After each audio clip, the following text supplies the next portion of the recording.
Hi, this doctor Ravi. நம்ம இன்னைக்கு என்ன பார்க்க போறோம் அப்படின்னு பார்த்தீங்கன்னா, சீக்கிரமாவே வந்து ஏஜ் அட்டெண்ட் பண்றாங்களே, கொஞ்சம் ஏர்லியாவே, அதாவது 8லேருந்து 10 வயசுக்குள்ள கொஞ்சம் சீக்கிரமாவே இப்ப இருக்க பசங்கலாம் ஏஜ் அட்டெண்ட் பண்றாங்க.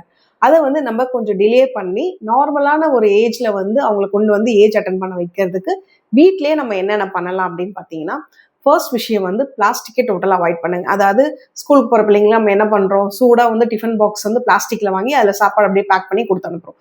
ஸோ அந்த மாதிரி ஹாட்டா வந்து சாப்பாட பிளாஸ்டிக்ல வைக்கிறத ஃபர்ஸ்ட் அவாய்ட் பண்ணுங்க.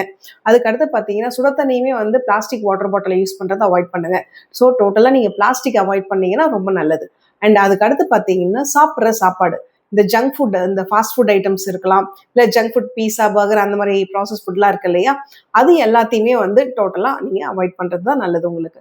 அதே மாதிரி பார்த்தீங்கன்னா, இந்த கூல் ட்ரிங்க்ஸ்லாம் இருக்கு இல்லையா? சுகர் ஆடட் கூல் ட்ரிங்க்ஸ்லாம் கோக்கு, பெப்சி, மொவன்டோ, மாஸா அந்த மாதிரி கூல் ட்ரிங்க்ஸ் எல்லாத்தையுமே வந்து ஸ்டாப் பண்ணிடுங்க. அண்ட் ஃபுட் அடுத்து பார்த்தீங்கன்னா, மெயினா ஸ்ட்ரெஸ் தான் ஒரு காரணம்.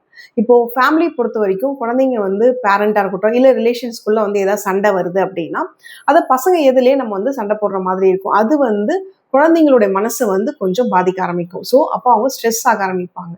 இந்த ஃபேமிலி இஷ்யூஸால வரக்கூடிய ஸ்ட்ரெஸ் எல்லாம் முடிஞ்ச வரைக்கும் ஆஸ் எ பேரண்ட் நம்ம குழந்தைங்க இதில சண்டை போடாம பார்த்துக்கோங்க. அண்ட் இந்த ஸ்ட்ரெஸ் அவாய்ட் பண்ணாலுமே ஓரளவு வந்து ஹார்மோன் வந்து ப்ராப்பரா பேலன்ஸ் ஆக ஆரம்பிக்கும். இந்த ஸ்ட்ரெஸ் ஹார்மோன் அதிகமா ஆக ஆக வந்து நமக்கு ஹார்மோன் இம்பேலன்ஸ் ஆகும்போது பசங்க எல்லாம் சீக்கிரமாவே ஏஜ் அட்டெண்ட் பண்ற மாதிரி இருக்கு.